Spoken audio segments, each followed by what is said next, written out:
Rogai por nós, Santa Mãe de Deus. Boa noite, irmãos e irmãs. Como já foi me apresentado, meu nome é Sidney, para os que não me conhecem, e faço parte do grupo de oração Luz da Vida, lá em Cônego Marinho, e que alegria é poder, nessa noite, onde a gente, de forma especial, celebra a alegria de Cristo, uma vez por ocasião desse tempo de carnaval, mesmo que de forma diferente, num formato distinto, mas louvado seja Deus pela iniciativa dos irmãos de promover essas noites. Estamos na quarta noite de carnaval com Cristo, e não é pelo modo diferente de esse carnaval desse ano estar acontecendo que o Senhor deixará de agir.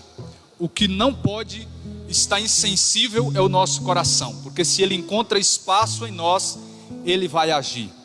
Eu convido você, para a gente não delongar muito, a abrir a Bíblia Sagrada em Filipenses capítulo de número 2.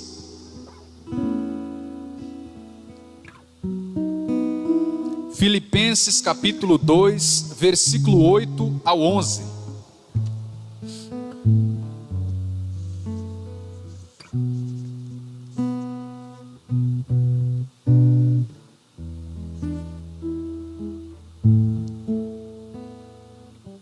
Amém? A palavra de Deus diz assim: e sendo exteriormente reconhecido como homem, humilhou-se ainda mais, tornando-se obediente até a morte, e morte de cruz.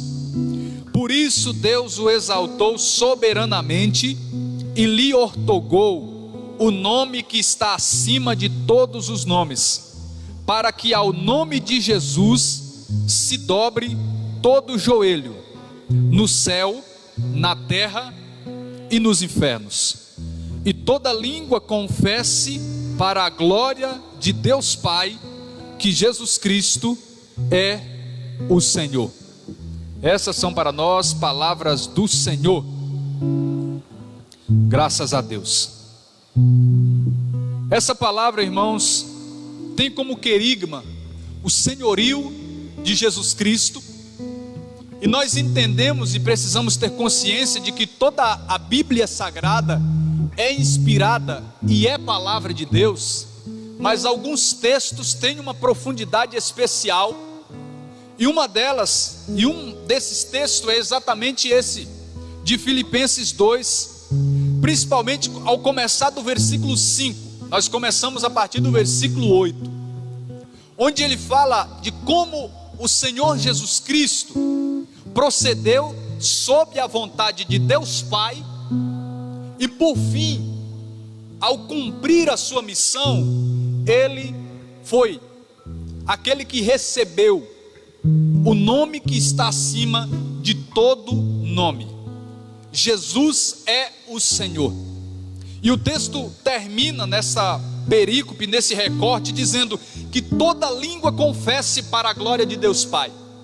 Aqui não está falando que algumas línguas devem confessar, somente um determinado grupo vai confessar, mas a palavra está falando que toda língua há de confessar. Um outro texto em Romanos diz que todo joelho há de se dobrar perante Jesus. Mas há uma diferença entre dobrar os joelhos, entre confessar Jesus Cristo por amor, por eu querer me colocar sob a sua autoridade. Há uma diferença daqueles que se dobrarão um dia, mesmo que agora não estão se dobrando. Há uma diferença daqueles que hão de dobrar, porque diante do nome dele a profecia já está proclamada, que todo joelho se dobrará e que toda língua confessará. Alguns um dia, mesmo que não agora, terão que se dobrar perante ele, por reconhecer a sua autoridade, o seu poder. Mas nós ainda estamos no tempo em que podemos nos dobrar e nos colocar diante de Jesus, não por temor, não simplesmente por um temor relacionado ao medo, mas simplesmente por nos colocar diante dele por amor, reconhecendo o que ele fez para nos salvar. E olhando e meditando nesse texto, irmãos, alguns pontos saltaram ao meu coração, para que nós possamos entender que não basta apenas nós confessarmos Jesus com a boca, com a língua, que Ele é o Senhor, mas nós precisamos de maneira prática viver muitas coisas, para que nós, com a nossa vida, expressemos que estamos vivendo o senhorio de Jesus Cristo. Em primeiro lugar, quando nós iniciamos no versículo 8, nós lemos que ele, olha só o que a palavra diz: sendo exteriormente reconhecido como homem.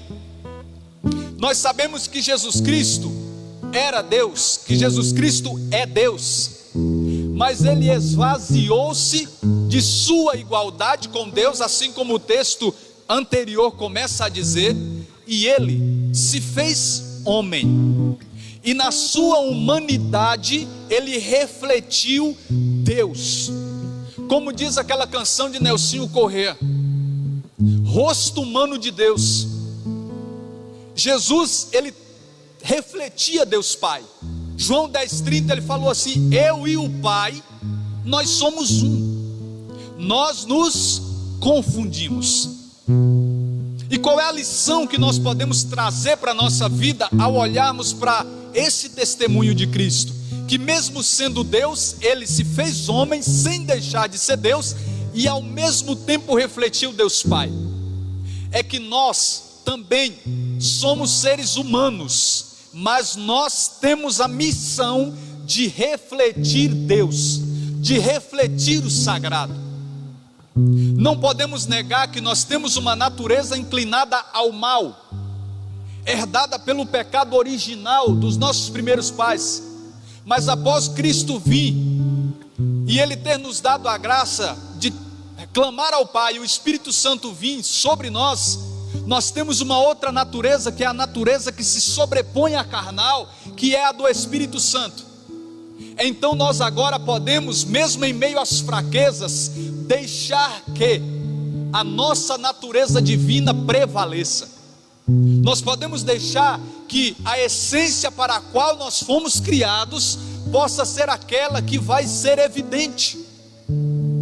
Resumindo em outras palavras, nós também temos a missão de, mesmo sendo seres humanos, refletirmos Deus.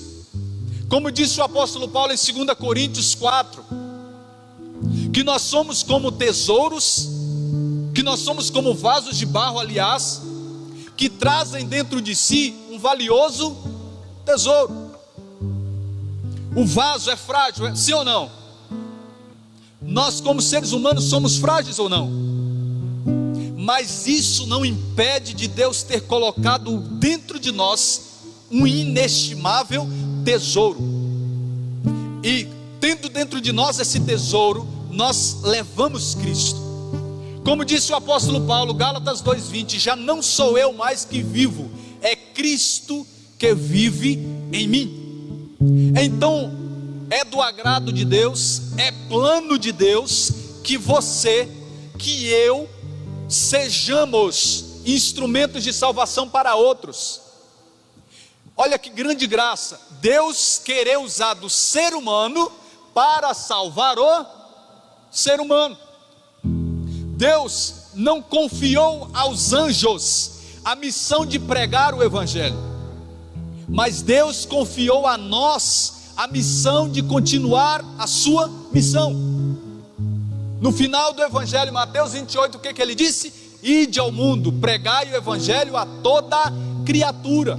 Ele deu essa missão para nós, para que nós possamos refleti-lo, para que nós possamos levar a salvação aos outros, uma vez que nós recebemos essa salvação. Mas o segundo ponto que nós podemos aqui levantar é que Cristo foi aquele que viveu a humildade por excelência. E não há como nós não vivermos a humildade e querermos ser alguém que diz viver o senhorio de Jesus. A humildade, irmãos, é essencial, é fundamental, é indispensável na vida de todo cristão. Porque Jesus era Deus, mas Jesus, ele desceu e fez-se homem. E a palavra diz que ele humilhou a si mesmo. Mesmo sendo Deus, ele se humilhou e ele permitiu ser humilhado. Mas qual é a contramão disso? É quando o homem, ao invés de querer se rebaixar, ele quer se orgulhar, e assim nós nos consideramos deuses. Porque o diabo foi aquele que quis ser Deus e foi derrubado, mas Jesus foi aquele que se fez homem e foi exaltado. Então, irmãos, a humildade é a via pela qual Deus nos salvará.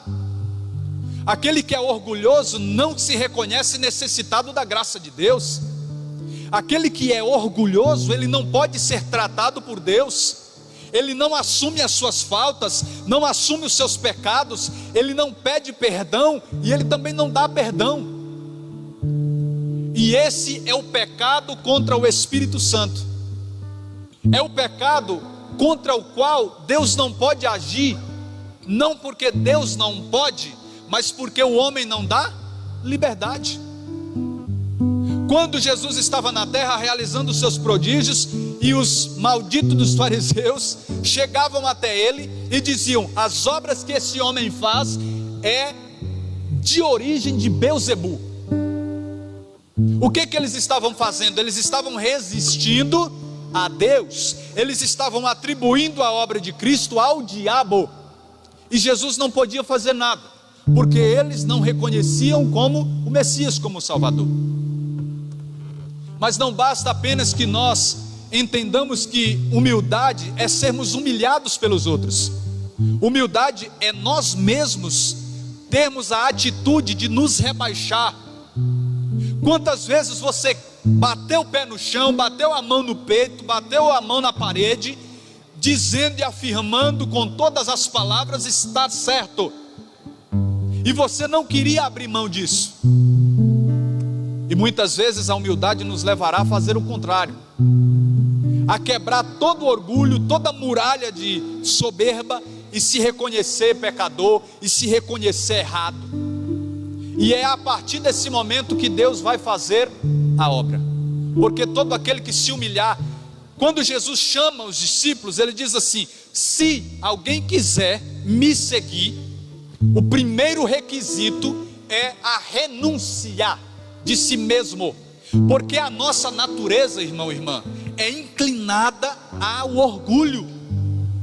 Por quê? Porque o pecado que nós vemos sendo cometido no Éden pelos nossos primeiros pais é exatamente a desobediência, é exatamente o orgulho.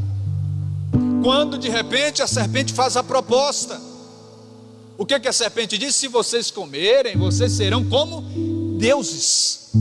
Mas o plano de salvação em Cristo é diferente. O plano de salvação em Cristo começa com a humildade. Maria Santíssima, no seu Magnífica, fala: ele olhou para a humildade da sua serva, e foi por meio da humildade que ele chegou à terra.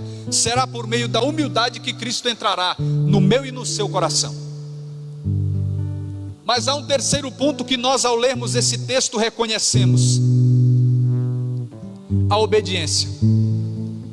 Jesus, irmãos e irmãs, nós sabemos, ele cumpriu em tudo a vontade do Pai. Ele chegou a dizer assim: eu vim ao mundo não para fazer a minha vontade, mas para cumprir a vontade do meu Pai.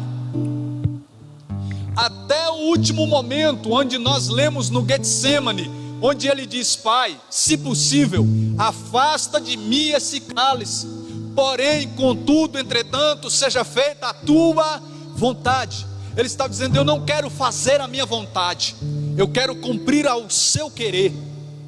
E Jesus foi obediente em tudo, na sua humanidade, sem deixar de ser Deus, deixando para nós o mandamento de que também nós sejamos obedientes ao que o Senhor nos chama.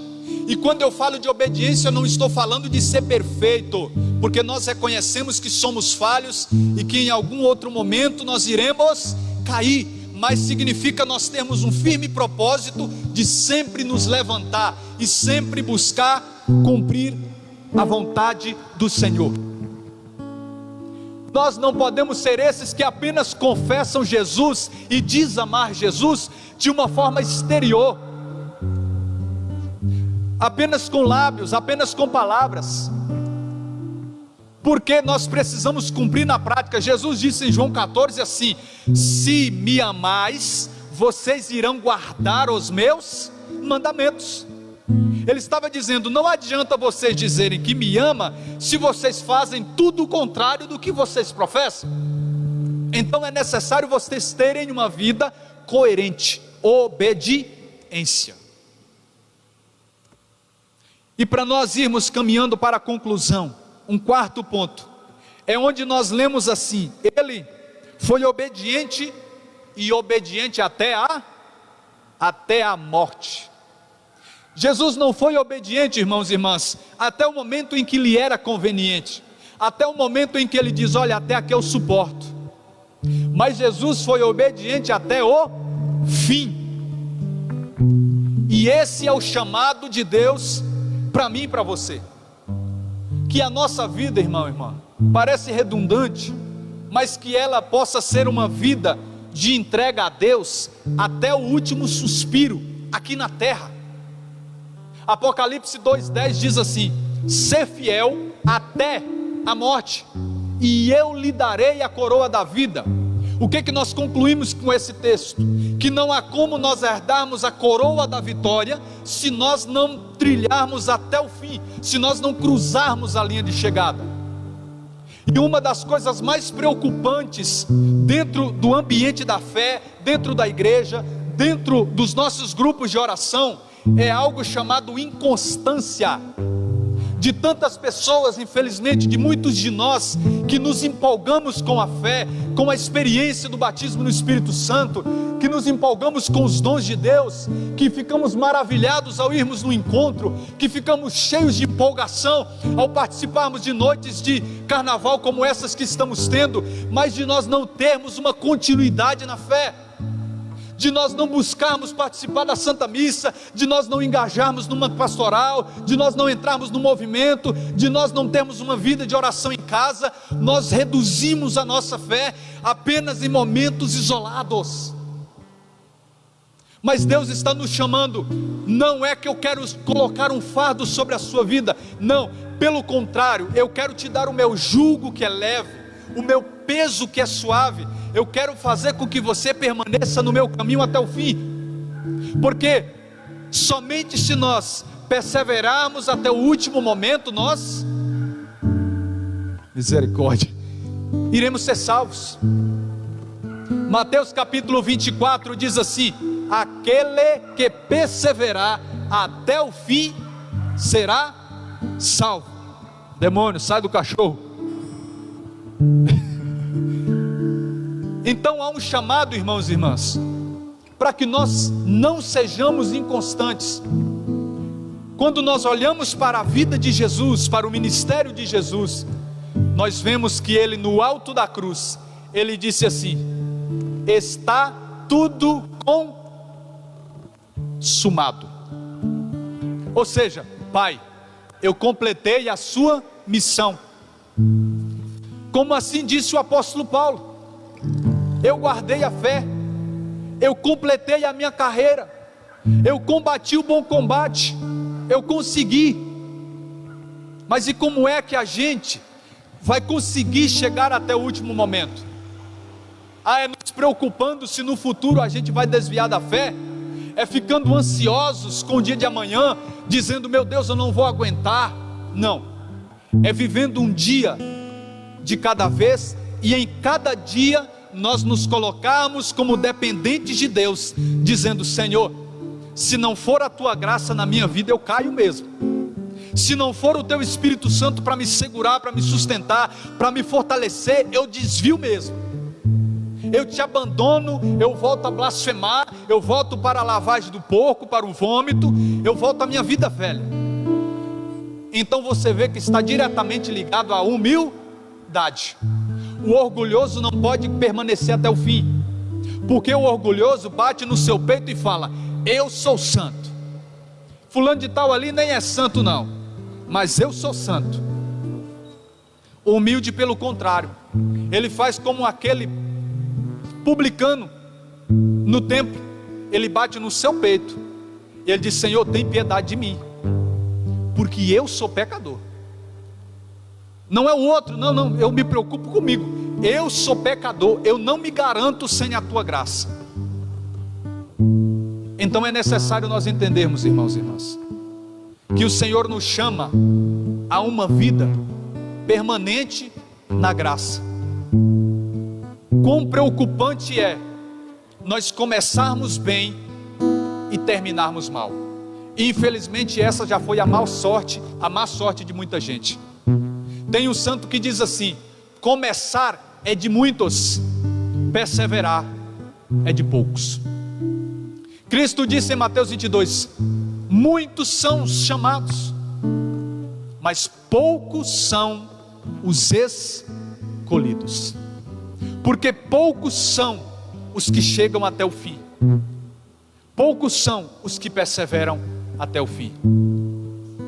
Mas irmãos e irmãs, concluindo esta palavra, nós sabemos que a nossa caminhada, ela não é fácil, porque a palavra diz assim: e Jesus foi obediente até a morte, e morte de cruz. Ele passou pela cruz.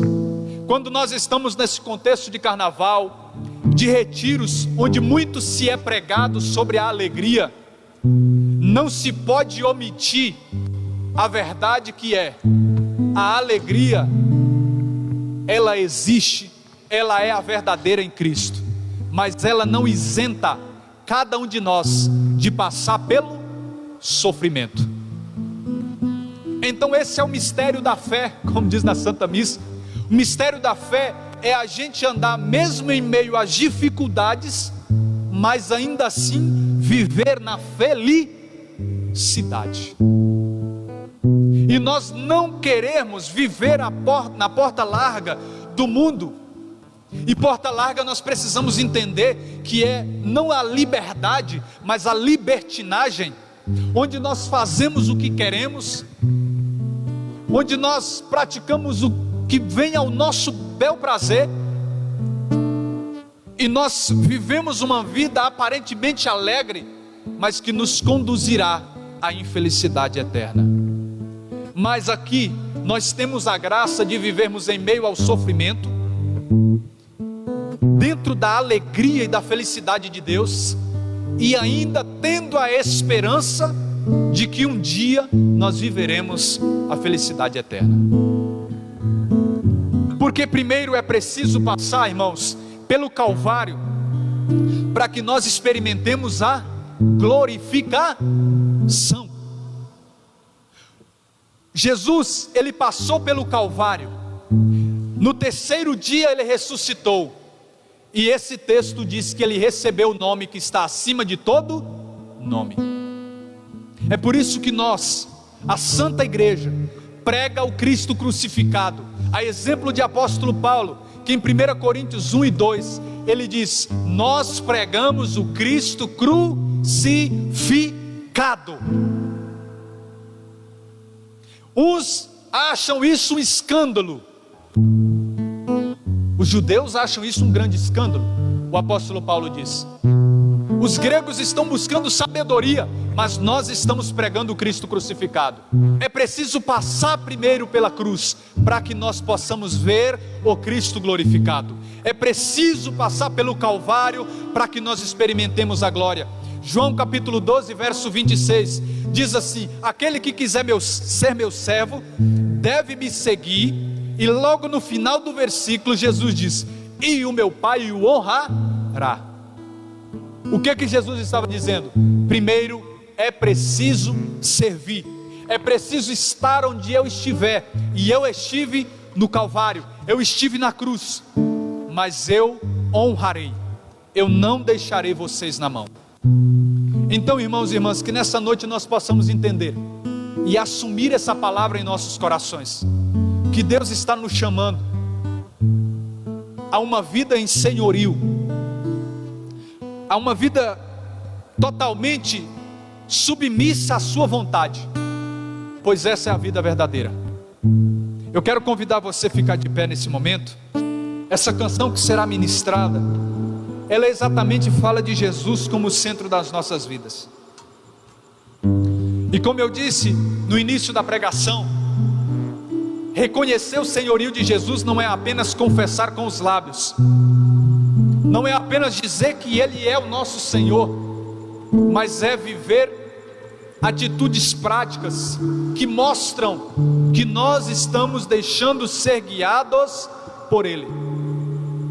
E eu pontuei dentro do que pude enxergar nesse texto, é nós refletirmos Ele na nossa humanidade, é nós vivermos em humildade constante, reconhecendo dependentes dEle, é nós buscarmos cumprir o que Ele nos deixou como mandamento, é nós termos uma vida de perseverança, e não apenas momentos de fé, e não apenas noites de carnaval com Cristo, mas é nós entendermos que quando chegarmos em casa, a nossa vida de oração vai continuar, a nossa busca por conteúdos que nos edificam irá continuar, que nós iremos buscar estar aqui no próximo grupo de oração, que nós iremos buscar estar em vivência, em unidade com a igreja, vivenciando os sacramentos e as práticas espirituais, porque se a gente, irmão, não tem uma busca diária, a gente não aguenta. O diabo não dorme, a tentação não para, a carne não para de tentar, de pulsar, e se a gente não a todo momento alimenta o espírito, a gente deixa-se levado. E isso não é um fardo, quando a gente entende que viver em Cristo é alegria, quando a gente entende que viver no Senhor é viver a vida verdadeira.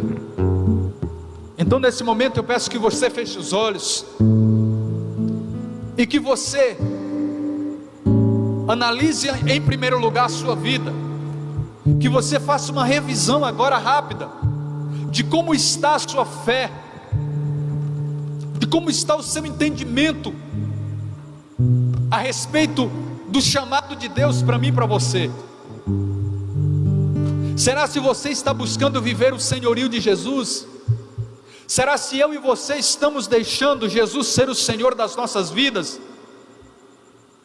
Ou nós estamos apenas sendo cristãos que exteriormente aparenta ser de fé, mas interiormente não há uma verdade?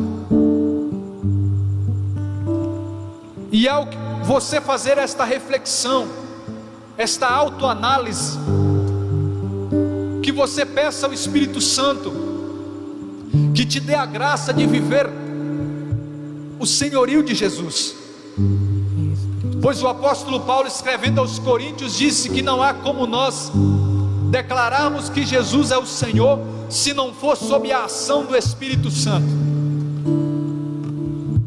Em João 16, Jesus disse: quando o Espírito Santo vier, Ele me glorificará.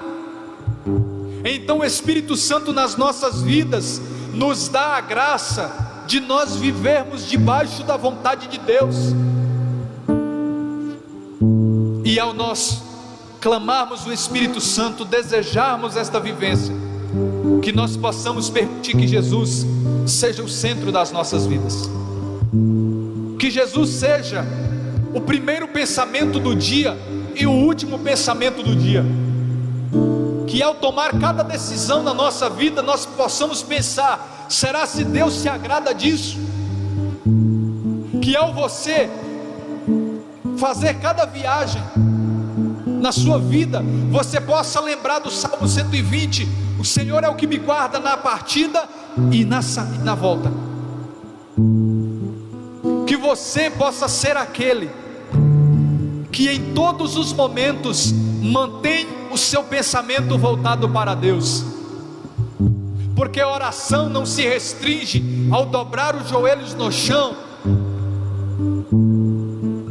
Oração também é você e eu estarmos no nosso ambiente de trabalho, estarmos na nossa família, e o nosso pensamento está conectado à palavra de Deus, e o nosso pensamento está conectado a Deus. É preciso que a nossa mente esteja constantemente voltada para o Senhor. Isso é de maneira muito prática e simples, nós colocarmos o Senhor no centro. Senhor Jesus, nós queremos que o Senhor seja o centro das nossas vidas. Que você possa rezar com as suas palavras. Senhor, nós não queremos fazer o que nós queremos, porque nós sabemos que nós, por nós mesmos, só nos autoconduzimos à perdição. As nossas próprias decisões nos levam à perdição. As nossas decisões, as nossas escolhas carnais só nos levam a bater com a cabeça na parede. Nós queremos ser guiados pela palavra, Senhor. Não permita, Senhor Jesus, que a nossa desobediência nos leve para lugares distantes, como o filho pródigo. Nos ajude a permanecer na sua casa até a nossa morte, como disse o Salmo de número 22, na tua casa eu habitarei por longos dias. Apocalipse diz: feliz é aquele que morre no Senhor.